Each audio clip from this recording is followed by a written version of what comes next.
আপনাকে যদি চট করে বাংলাদেশের প্রচলিত কোমল পানীয়ের কয়েকটি ফ্লেভার অথবা ব্র্যান্ডের নাম বলতে বলা হয়, আপনার মাথায় কি কি নাম আসবে? Coke, Pepsi, Sprite, 7 up, Fanta, Mirinda ও আরও কিছু এনার্জি ড্রিঙ্কস থাকবে, তাই না? কিছু সংখ্যক ব্র্যান্ড থাকার সত্ত্বেও বাংলাদেশের প্রচলিত ফ্লেভার কিন্তু দুই একটাই।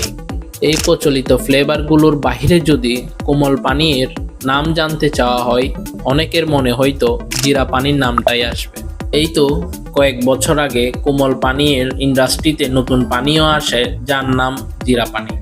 জিরা পানি নিয়ে 2016-2017 এর দিকে খুব মাতামাতি হলেও এখন আর সেই হাইপটা খুব একটা দেখা যায় না। কিন্তু কি এমন হয়েছিল যে জিরা পানি এত প্রমোশন করার পরও মার্কেটে জিরা পানি সচরাচর পাওয়া যায় না? কোন ব্র্যান্ডের এখন কেমন অবস্থান মার্কেটে? কোথা থেকে এই ড্রিঙ্কসের ব্র্যান্ডিং শুরু হলো?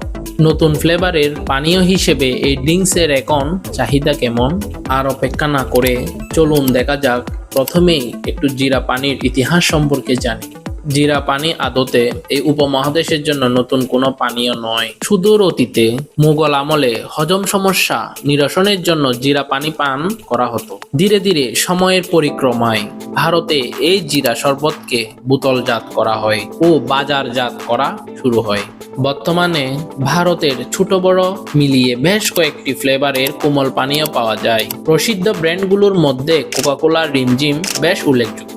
ভারত থেকে এবার আসা যাক বাংলাদেশে। বাংলাদেশে জিরা পানির ইতিহাস ভারতের মতো সমৃদ্ধ। মুঘল সাম্রাজ্যের বদলতে ঢাকা ও ঢাকার আশেপাশে জুস বারগুলোতে জিরা বা জিরা শরবতের কথা প্রায় শোনা যায়। আর ফেসবুকে কিছু ফুড রিভিউ এর কল্যাণে কিছুটা প্রচার ও প্রসারও হয়, যা বেশি দিন আগের কথা নয়। যাই হোক, এই আদি জিরা শরবতকে প্রথমবারের মতো বোতলজাত করে বাজারে নিয়ে আসে আরসি। যদিও আরসি এর ইন্টারন্যাশনাল ফ্লেভারগুলোতে এই স্পাইস ফ্লেভার অনেক আগে থেকেই ছিল, যা জিরা পানির ফ্লেভারের মতোই। কিন্তু বাংলাদেশের জন্য এভাবে জিরা ফ্লেভারের কোমল পানীয় ছিল নতুন সংযোজন।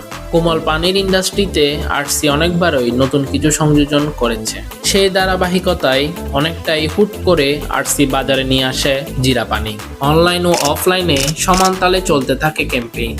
সাময়িক সময়ের জন্য হলেও বেভারেজ ইন্ডাস্ট্রিতে একটা ছোটখাটো ঝড় বয়ে যায় আরসি জিরা পানি আগমনের পর।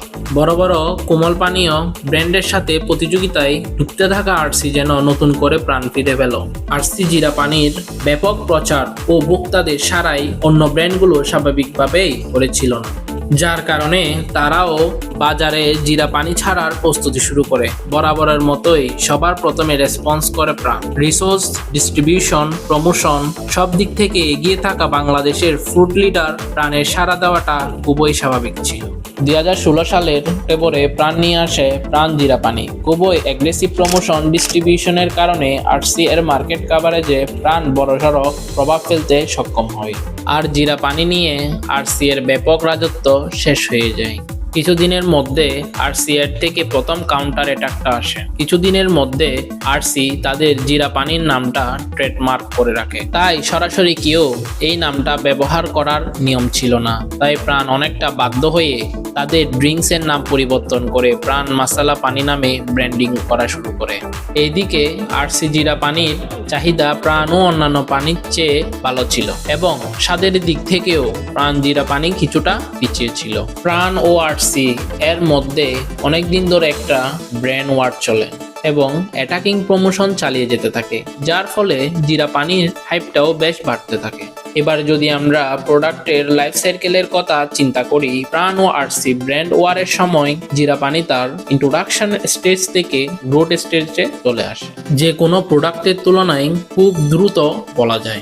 ব্র্যান্ডগুলোর এই অ্যাগ্রেসিভ প্রমোশনের জন্য মানুষের কাছে অ্যাওয়ারনেসটাও বাড়তে থাকে, আর মার্কেটে প্রমোশন আর ডিস্ট্রিবিউশনের কারণে ইনিশিয়াল সেলের পরিমাণও বেশ বাড়তে থাকে।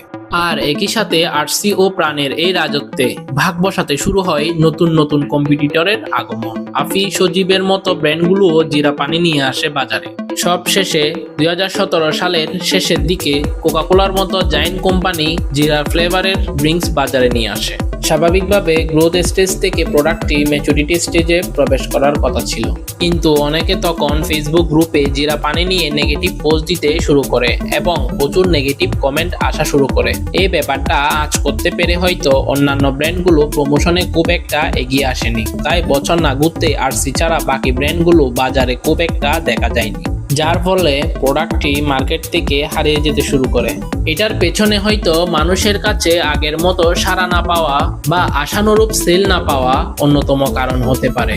এদিকে অন্যান্য ব্র্যান্ডগুলোকে জিরা পানি মার্কেটে অনেক খোঁজাখুঁজি করে না পাওয়া গেলেও আরসিএ জিরা পানি এখনো বাজারে টিকে আছে, কিন্তু প্রোডাক্টটি এখনো আছে ডিক্লাইন স্টেজে। ঠিক কী কারণে এই প্রোডাক্টটি ম্যাচুরিটি হওয়ার আগে হারিয়ে গেল?